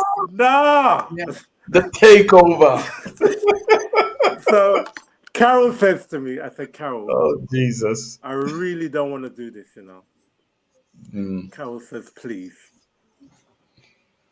And then I play sta-dum, dum, da-dum. Oh, Sta-dum, wow. stump, sta-da-dum. I'm so Sta-dum, stump, sorry. sta-da. And if you Awareness. listen to the first version of you say my organ plays. I'm so Sta-dum, stump. sorry. Yeah. Yeah, man. I know And it. those are my famous chords that I play. Every Brilliant. tune have that same feeling. And what happened? Wow. It went to number Yes. one. But that's what you said. All right. You Yeah. said it wrong. And did Ching pay me? No. Oh, wow. So I'm now definitely not playing on nobody's record. But how Wow. much of the music business did you guys adopt at the time? Because it sounds like you're just making the music, but not really paying attention to the Well, paperwork side. we did. We had our ups and downs with that whole paperwork thing. So we had some really not so nice things happen. But so be it. And, It and, was and, great. and I take it you're an independent record label, right? That's why we own our own masters. Okay. Okay. So we're making our Amiga album. Mm-hmm. No, so they've heard the Mind Emotion, they've heard Mm. all the root stuff, but Mm. we've made Amigo because Amiga and Freedom Time is the only two records my brother approved to play on Sir George Sound Okay. because we Right. used to dance to it. So Amiga, is a dance because don't forget it's pure dancing, Yeah. we dancing. So if you Pure can't dance skanking to it, used to Yeah. Yeah. Amigo. Used to skank. right? Well, Anybody know so about skank? So Amigo was halfway between steppers because it's Amigo to do the That's to do the right. right, but at the same time we had a dance called the tree step, which we did with girls Okay. Right. like backyard. Two-step. We play Yeah. reggae and all of Right. them Right. kind of Right. records. Yeah. Yeah. In crowd fall into the category of music that I would play, Yeah. Right. Yeah. Yeah. and I saw them live at Phoebe's, and them man was like because don't get. In crowd, the bass and drum from In crowd was oh god, Steely and Clevey. Okay. That's right. I did know So that. Yeah. right. So basically, with that now, what happens to Amigo? Mm. It's a hit. Funny enough, Amigo falls in the same category with the in crowd sound. Absolutely. Because I always told Phil Calendar, I always for No, no, years thought he no, no, was an no. English band. Yeah, that's right. Because they were progressive reggae, like Yeah. we were. They Yeah. did what the Jamaicans didn't do. And that's Right. why, baby, my love, you know what I mean? All that, you know what I mean? Slaves, you Yeah. know what I mean? All them tunes Sir George Mm. played. Right. Right. And that was our sound. So Black Slate Mm. had the Lovers sound, because don't forget, Hmm. Desmond played on all the Gina de Bamboo, Elroy played on all the. So I can go Mm. through all the Lovers rock hits. If it Mm. wasn't Desmond and Elroy, it was Elroy or whatever. Yeah. All the basic Lovers rock people I that think came out. I think Elroy must have been one of the greatest bass players, out to the Well, UK. he was voted 3 years in a row the number Say one that bass again, player. because you cut up. Say that again. He was voted 3 years in a row on the Black Echoes when it was Black Echoes, the best Hmm. Oh yeah. bassman. Yeah. Because don't forget, Yeah. he played on the Sarge album, the Mm. the, you know, Dennis Brown. They played on the Dennis Brown one. He played Mm-hmm. on the Delroy Wilson one. He Mm-hmm. played on all of Sylvia Teller's hits. Mm. He played on all of Gina de Bambo's hits. Desmond Mm-hmm. played on all of Gina de Bambo's hits. Desmond played on Yeah. most of Carol Thompson's hits. So Mm-hmm. without people realizing, we were that Lovers Rock sound. So Yeah. you see how Black Slate has impacted the music industry with their sound, and we didn't even know it at the And, time. and then after we had the hit with Amigo, I decided, you know what? Because I was so upset Mm. with because I did not get my flowers for I'm So Sorry. Mm. I made Ooh Boy with Sandra Reid. Was that a deliberate ploy for you to not pursue, or was that due to lack of knowledge? I went out. No, it was just that. That's just how the business was. It was just a hustling business, and I wasn't gonna. I'm not gonna go up to. I'm not gonna go to Itel record shop and say, "Oh no, want me money." Mm. They must like cut me up and run me out, Mm. cause I wasn't a dread. I was a sweet boy, So and I the didn't order of talk the like day, a if dread. they called you guys to play a riff on a particular tune, you just did it for the love. Well, they didn't call me. Mm. They called the dread them in the group. Don't forget Elroy the Oh, Rasta, no. okay. Right. Them, Okay. Right. them Right. Yeah. peer Right. Elroy, them Yeah. peer Yeah. Elroy. Desmond is a Right. Rasta. Them is Oh, a Rasta man. I'm getting the mentality now. I'm a Okay. bald with curly Yeah. pair. Go to the Yeah. hairdressers every 6 weeks. Yeah. They call me Poofta. You And oh understand? Jesus. Oh Lord. Okay?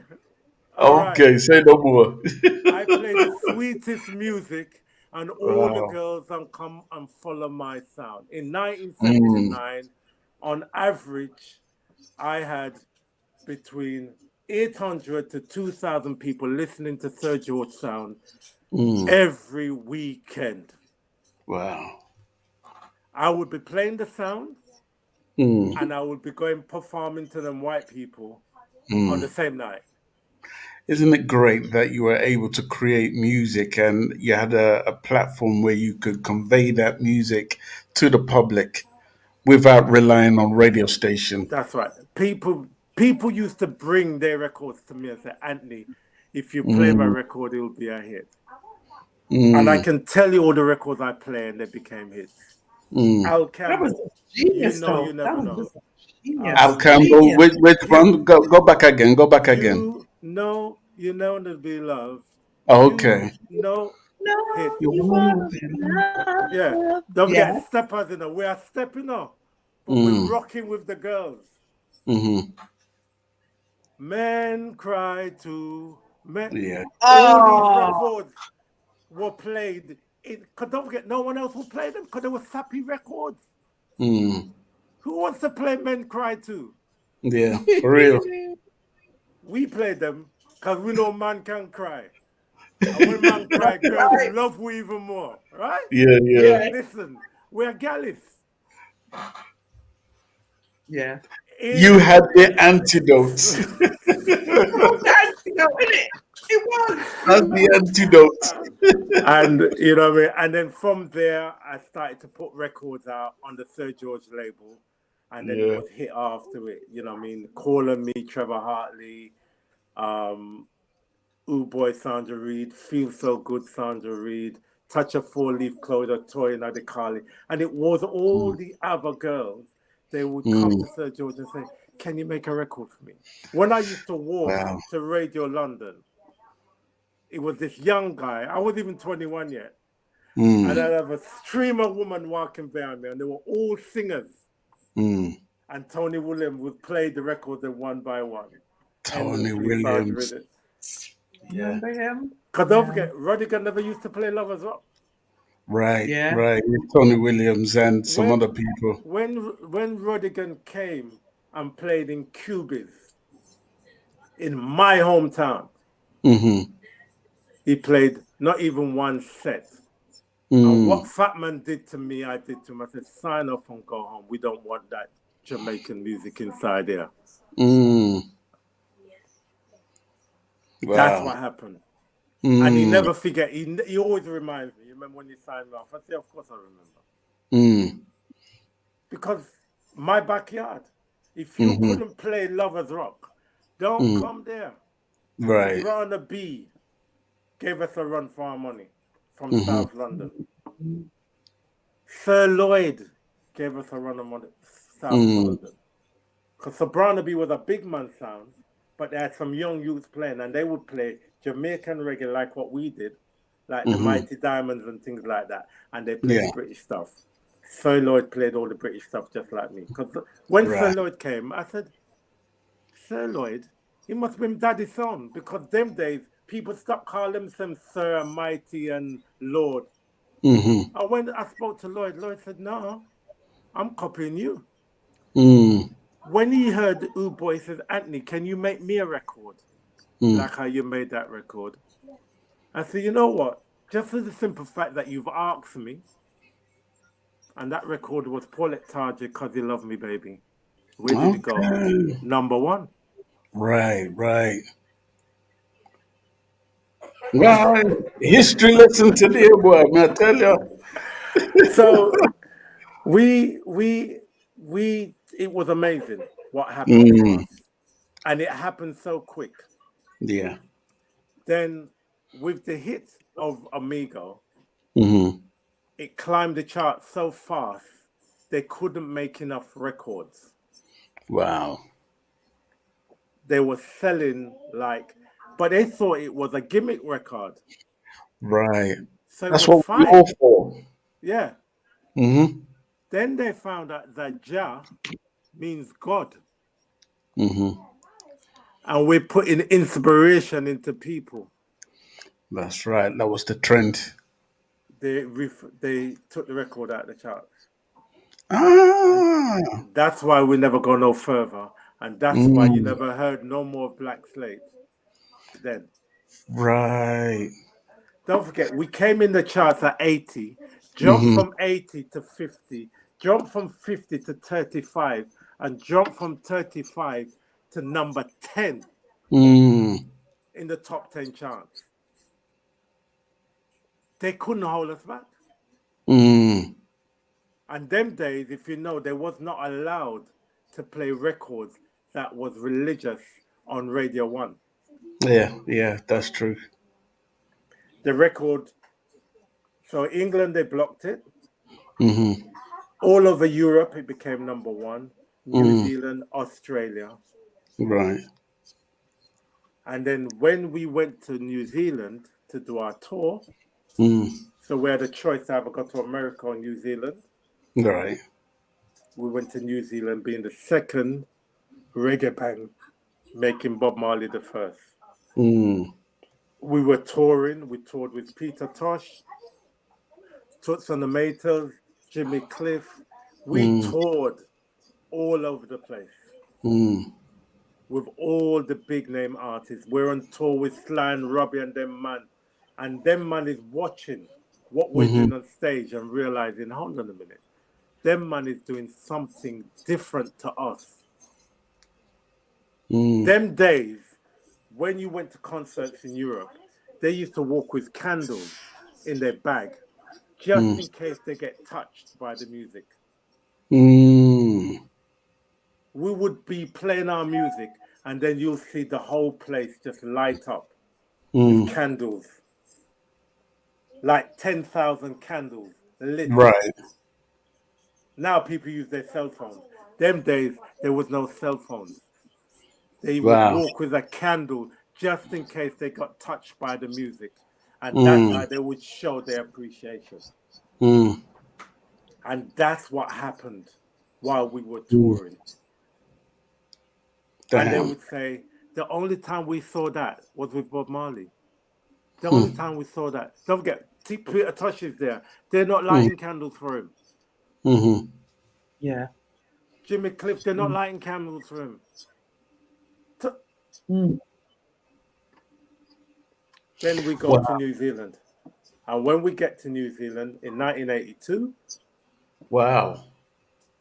we did not know that we had 3 singles in the top 10 and 2 albums in the top 10. We're like mega stars. And we're the only other black band that had ever gone there was Bob Marley. When we got there, they said, oh, this guy's going to be your bodyguard. Why do we want a bodyguard for?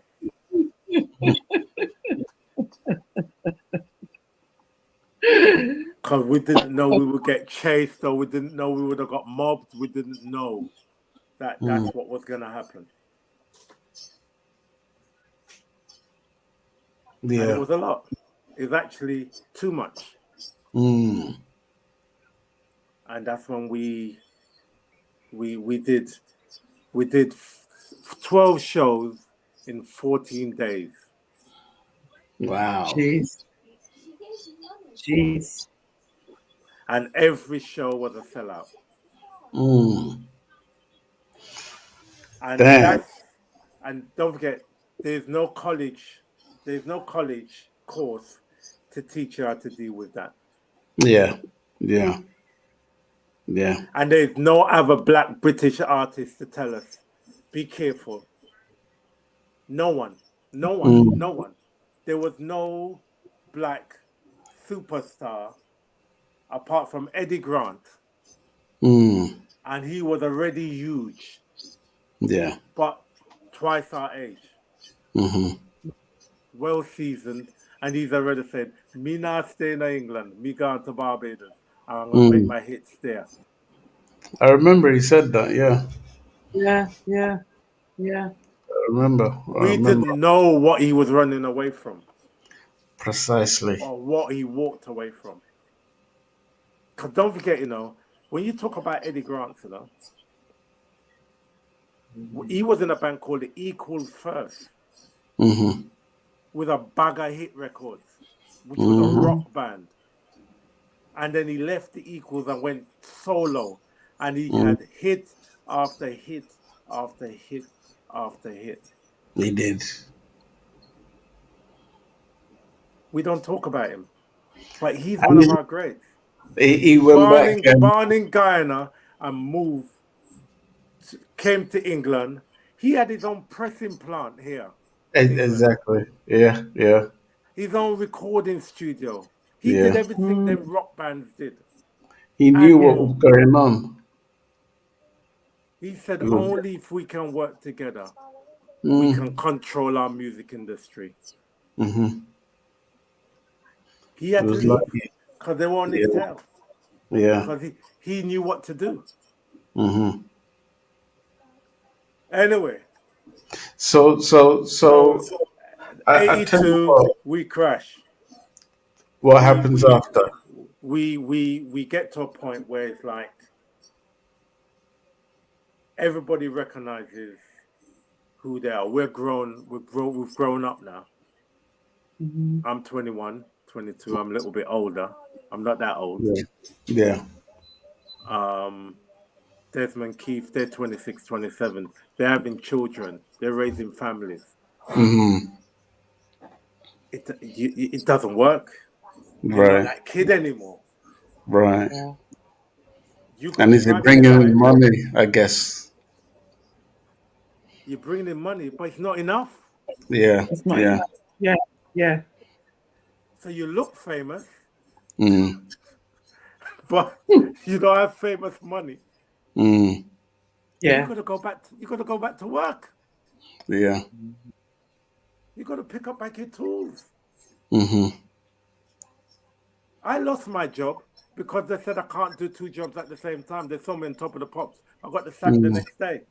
I used to work for Harringay Council. You can't have 2 jobs. I'm digesting what you're saying to me, though. You can't have 2 jobs. You can't work for the council. I said, it's a hobby. He said, BBC paid you. Wow. Instant dismissal, I got. But that was, Jesus. you know, that was anyway. That was just jealous because you could have as many damn jobs as you want. You know what I'm saying? Was you cutting into their No, time? not for the council. Mm, It's in the contract. You can't moonlight. Right, council. Yeah, council. Yeah. You can't have a second job.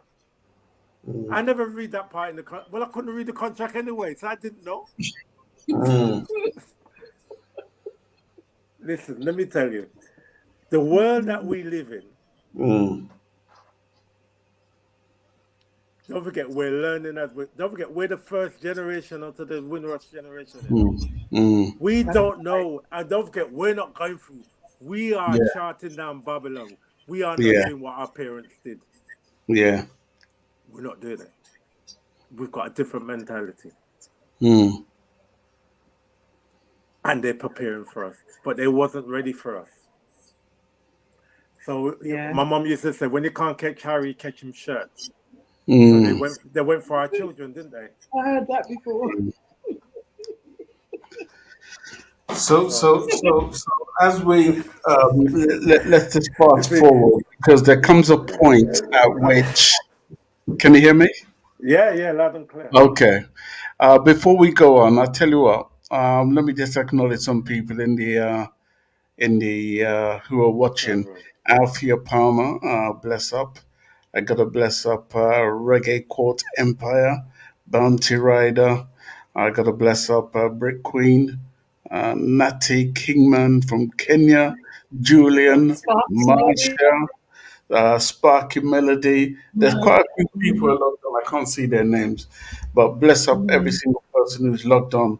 While you're watching, just please do us a favor. Could you just please like, share, subscribe? If you haven't subscribed, could you please subscribe and hit the notification button if you haven't done that already? If you're just joining us, we're speaking to the legendary Anthony Brightly from the legendary reggae group Black Slate.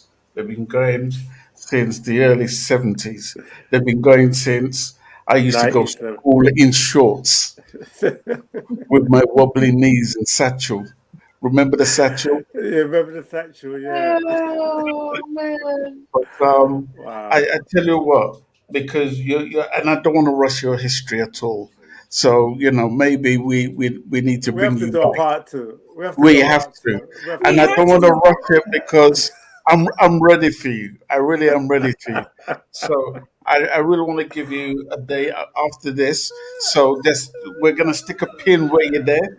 No, we're at 1982. 1982. And we've just broken up. All right. After the New Zealand tour. After the New Zealand tour. You heard that, people. That's where we're going to pick up from. All right. It is. Listen, Anthony, you're talking, and I'm picturing everything like a movie in my head. Well, I'm making the movies now, so Anyway, but we're going to talk about the movies. I'll tell you what we're going to do. Just before we go on, let's just play a bit of that Sticksman movie, right? The trailer, I believe this is. So let's just watch that before we go. Take a listen.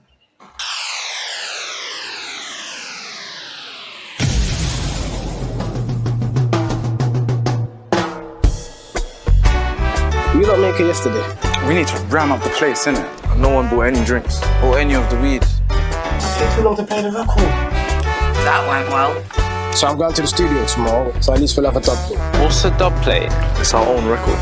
Why don't you try and get your band to come and bring people? They won't come. You're too young. But you're in a band. Hurry up, you're late. Easy now.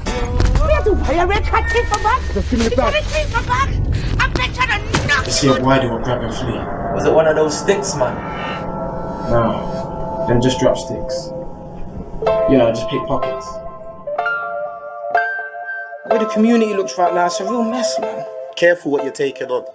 It's like you want to take on the world and their problems. I mean, we'll be fine. But the way these youths are nowadays... Will you fuck off back to your own country? Yeah? I've got something for you, mate. If you keep on doing what you're doing, you can make a change. Remember the studio session we started and you never come back to? Don't go on, Sati. I'll come with you now. What's wrong, Anthony? You got a really good one here, I just see how money and friends don't mix. What are you gonna do? T, I'm older than you. You need to understand.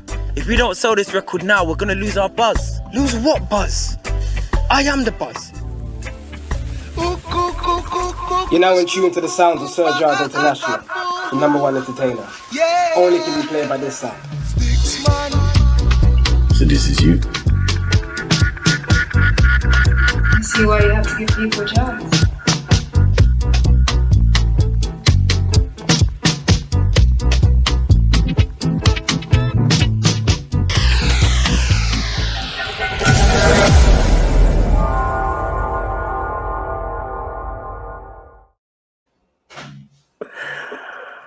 So exciting. So I exciting. tell you that movie. Keep him talking. I'm coming, Sharon. It's so exciting. I mean, honestly, I think maybe even the next time more people will come on, because I'm telling you, Anthony, listen, today was a history lesson. It was a history thing that we didn't know, music that we grew up with, because I'm in the US now. Yeah, I came just after you guys broke up. So that was 82, right? I came here to the US in 81. And I'm like, prior to that, you guys were such a big part of my life. I'm like, what the hell happened to Black Slate? You know what I mean? Like, what's happened? And just knowing what we know now is phenomenal. You, sir, were ahead of your time. You never know that. You were way ahead of your time. You know that, right? You were ahead of your time, sir. Yeah, you know, a little genius, a little mastermind. You know, my dad used to say to me, boy, know yourself. Know who you are. I didn't used to understand that. All I knew that I knew if I didn't know myself, it was licks. And it wasn't that he would just beat me. So it wasn't like that. But the thought that he could beat me if I didn't do the right thing was enough for me to really dot my I's and cross the T's in the way that I knew how to do them.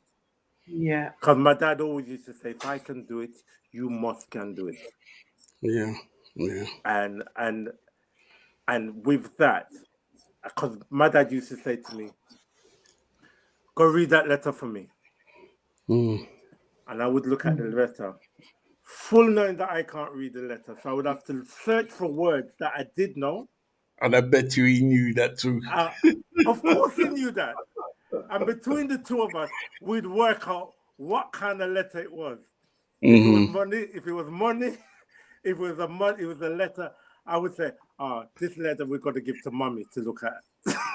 Which neither of us can read it. Mommy have to read the letter. And it was just like, that's how we got through. And I knew what my dad was my hero. When my dad walked in a place, someone said, boy, George, brightly and die. Yes, Georgie. Yeah, man. Yeah. How you walk with the youth, them? And he's like, listen, stick up in right there, so don't go no further. Lift up our chest and I walk, because we're walking with Mr. Bradley. Yeah. It was just, you know what I mean, as I say, amazing. But we're going to stop there, and I'm looking forward to when we do this again. Jano, that's right. It's beautiful. Anthony, we have to. This is amazing. This is so amazing. It's a history lesson, isn't it? Yeah, it's beautiful. You know what I mean? Even me talking about it, you can hear me reliving the excitement, because it was you know what I mean? It's a foundation of joyful experiences. Yeah. As hard as it was, but it was joyful. Because when I think back of it, it just makes me, as you hear me, I'm excited. I had to do that to be able to do what I'm doing now. Yeah. Yeah. So, you know what I mean? I can't say anything. And look, listen, we've got another movie. The premiere's on Tuesday. Yeah. You lot have got to come to it. Yeah, definitely. When is it? She's to the US. How am I going to get to see it? Me there US. Me there New Jersey.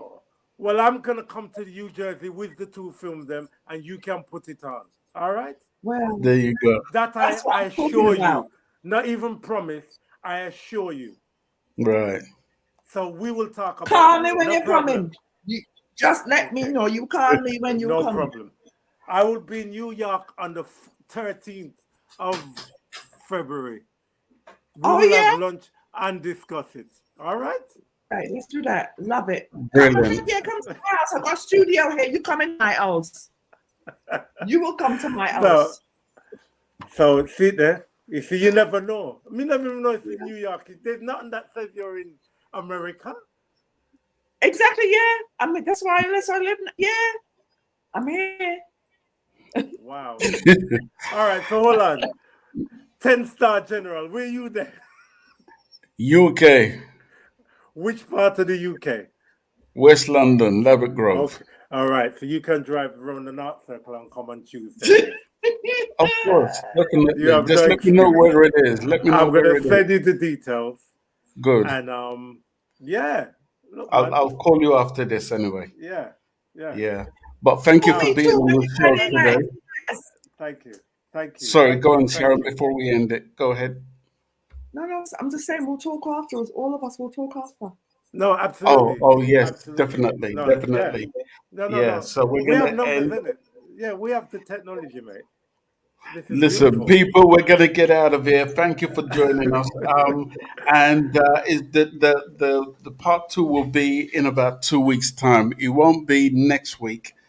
Well, we could do it next week, but I'm looking for that Saturday break. Well, You know what I we'll mean? work it out. We'll work it Yeah, out. we'll do it in 2 We'll work it weeks' out. time, 2 2 weeks' Saturdays time. from now.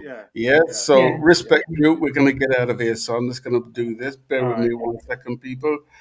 And then we'll get out of there. Anthony Brightleaf, boy, what a show. That show was detrimental, Big you know? respect. Yeah, Big man. respect. Take care. Big So this is how we're going to end it, people. Till next time. All right? We're out.